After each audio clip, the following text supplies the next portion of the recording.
Okay, we're back here at 4:15.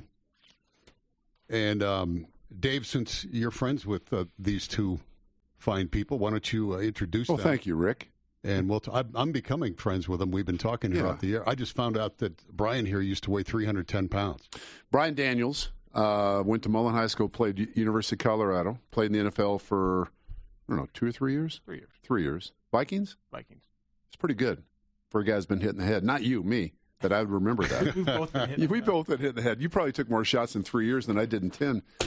Emily, his wife. Good to see Emily. Good to see you. Emily is a Cherry Creek grad. So this is a story, and I coached Brian's younger brother at Mullen, and so we've sort of stayed in touch with the family. And I talked to Brian last year about this story, which has a lot of redeeming value to it, but it's also it's a difficult story. So you guys, how long have you been married? 9 years next week. See, she said 9 years next week, and you look like you had to start adding. I mean, you give me that eyes like rolled. you've been hit in the head. I had to start doing math. Yeah. So anyway, long story short, Emily gets diagnosed with a severe case of lung cancer, and never smoked, and sort of, from there, bring us up to speed on how we got to where we are today. Brian points to Emily.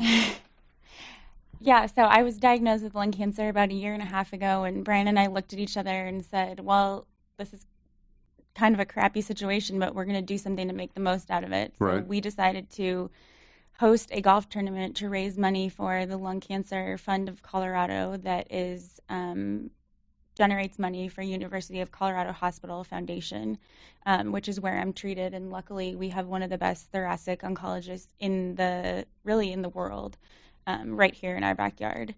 So we are hosting the second annual Links for Lungs golf tournament this September. We raised over $100,000 last year in our first year. Nice. So we're excited to be able to make an impact on the things that they're doing right here in our own state, but that are impacting people all over the world. So what's the process the last 1.5 years? What's that been like for you? For me personally, I've been on several different medications, so I'll be on medication forever. I've done chemo, I've done radiation, I've had back surgeries, and now I'm doing really well. I'm on 2 different what they call targeted therapies, so I take 2 different medications every day, and my last doctor's appointment, he said, I'll see you in 3 months. So up until that point, I'd been there every 2 to 4 weeks, and he said, have a nice summer, and I'll see you in August. That's a big step, right? Yeah, big step. Yeah, huge. Huh. I think we've learned a lot in the last year about lung cancer in general. I mean, it kills more people than breast, prostate, colon combined. It's the most common serious form of cancer, and the more we started to learn about it, it's also one of the areas of cancer where there's been a ton of research and development. Some of the therapies that Emily's on were developed here right at the University of Colorado, and we would have never known about it. So we're really lucky to have this amazing research institute right in our backyard and have doctors that are on the cutting edge.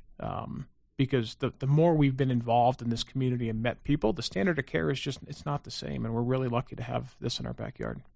We talked earlier before we brought you guys on about there's only so many things you can control in life, and I really like your approach to this, where you guys decided to do something positive. And the Links for Lungs, is that what it's called? That's what it's called. Yeah, that's a great approach. That's how you do it. You're taking something that I'm sure was devastating news when you got it, and you're like, hey, let's try to do something good. Right. And I think if everybody handled various crises in our lives like that, it would be, I think it would be better, and I think you got a better chance of healing through that as well. It's healing for you as well. Yeah, absolutely. Yeah. I love that. So how do you stay, I've talked to your husband 2 or 3 times since we first started talking about that, but how do you stay positive every day? Or do you? I do stay positive. I mean, we have 2 little kids. I was actually pregnant when I was diagnosed, so they keep me positive, and I think you have to have hope. And, that was another thing that Brian and I, when I was first diagnosed, decided we were going to do, is just live every day. Nobody's tomorrow is guaranteed. Ours may be a little bit more different, but you got to live today like it's your best day. Have fun with those kids. Enjoy enjoy every minute, take advantage of every opportunity, and just stay strong and keep pushing forward. Well, this is very inspiring for me personally to hear you talk like this. And Dave and everybody listening, we get so caught up in little things in life. People are listening to us right now stuck in traffic and pounding their fist on the steering wheel, right? And you probably did the same thing. And then something like this happens, and it changes everything. It changes your perspective 100%. And so now you guys get it. And the fact that you're out there spreading the message to people, I really like this. Yeah, I'm glad I got a chance to meet both of you guys today. Thank you. So what's the website, Brian? The website is www.linksforlungs.com. You can go on there. It's got all the information for the golf tournament. We do a morning session and afternoon session. The morning session's already sold out, which is great. We're having great response. But we plan to have a big silent auction, and all of the funds go straight to the Lung Cancer Colorado Fund, which directly supports that cutting-edge research that we talked about. Do you have some of your former NFL buddies show up? It's tough, but Dave and I talked about this. We did it kind of during the season. It's the middle of football. So no, that's right. We've got some CU people. Yeah, some former CU buffs will be playing. There we go. I think last year we had Coach Barnett out there who coached me and a few other folks. So, I think anybody that I did play with that can be there will be there. Yeah, and you were telling us that you played with Matt McChesney, who we know really well, and you guys would fight every day, you and Matt? Yeah, we had a thing. I mean, I played guard, he played defensive tackle, and I was 2 years younger than Matt, and we went against each other every day. And he wore this stupid arm brace that just drive me crazy. So we ended up fighting almost every day. We were competitive guys. Do you still talk to him? We stay in touch a little bit, but it's hard to stay in touch with everybody, but a little bit, Yeah. Matt just texted in, tell him I kicked his ass. So I don't know if that's true. I could make a comment about his eyes being crossed and a few other things, but no, he was a great player, and we certainly had a good time. How have your teammates, maybe Coach Barnett, some of the people that you encountered in your time at University of Colorado, how have they sort of received the news about Emily, and what sort of impact have they had since? I think everybody's pretty floored, right? Because they look at Emily and they go, it's not, you think of lung cancer, you think of people that smoke, but it's not. But they've all been unbelievably supportive. We had a bunch of them turn out last year. We've had some support with the athletic department and with Buffalo Sports Properties. I think that's going to come out this year and play. And Buffs for Life. So it's good to have that community, and it's kind of small world, right? You go from playing and getting your degree at University of Colorado, coming full circle to a research institution that's connected, which is great to see that right here in Colorado, being a local Colorado guy. How did you know something was wrong, Emily? What were the first signs?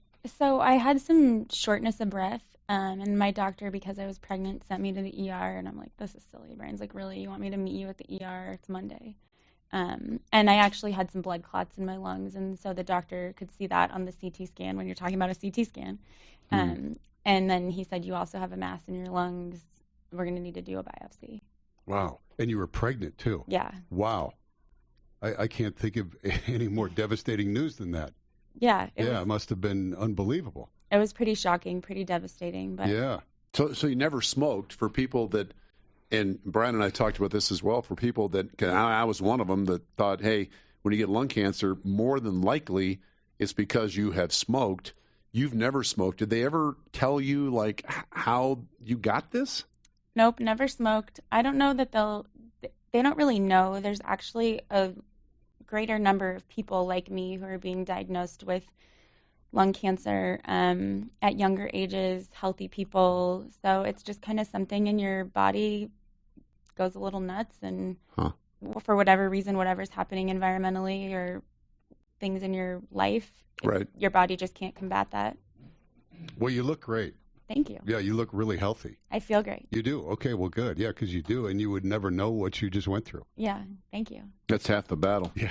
So before we let you guys go, so Brian, of course, went to Mullen, played football in Mullen. I didn't coach him. He was gone before I got there. Emily went to Cherry Creek. So I'll just ask Emily, how does a Cherry Creek girl wind up with a Mullen dude? I know. I don't know. I'm still asking myself that. Did you guys meet in college or something? Yeah, we met in college. Oh, you did? Okay. Yeah. That's when Matt McChesney was kicking your butt every day. Yeah. We'll ask Matt. Ask Matt. Yeah, he's already commented. Oh yeah, I'm And sure. Matt's already commented. So the website is linksforlungs.com. Correct. All right, people that maybe don't play golf, but they want to get involved somehow, how would they do it? Just go to the website? Sure, they can go to the website. You can donate on the website. You can send an email if you want to get involved or have a great auction item or something like that. The golf tournament's September 11th, so easy date to remember, and all the information's on linksforlungs.com. Links for, not the number 4, it's FOR? FOR. Okay, linksforlungs.com. Hey, it's great to meet both you guys. Yeah. Nice we to really meet appreciate you you guys. Yeah, having us no. on. Thanks for having us. Hey, on. one quick story. You said when you were a kid, right? Tell a story that you remember picking up a T-shirt of my partner's here. Yeah, so I used to drive almost an hour to go to school, and in high school, my father and I were listening to the Lewis and Florwack show, and you had the Eaton Beaver T-shirts, and I'll never forget. We were driving down 285. That's from Eaton High School, by the way. That's right. And we suggested they change their name to the Beavers. Yeah, And the picture on the shirt told the story. It did. I might just color this picture by saying Emily just rolled her eyes I know. twice. Yeah, but you don't have your shirt. I still have mine, by the way. I'd have to look. I think my mom threw it out. I don't think she was too happy. Shocking. Can't imagine she'd be upset with that. Yeah. So knowing your collectible. mom. You missed half a day of school for what? Blame Dad. Blame Dad, exactly. Well, guys, you guys are great. Thanks for coming in. Thanks Cool. for having Thanks us. for having Yeah, us. best of luck. All right, 426 KOA News Radio.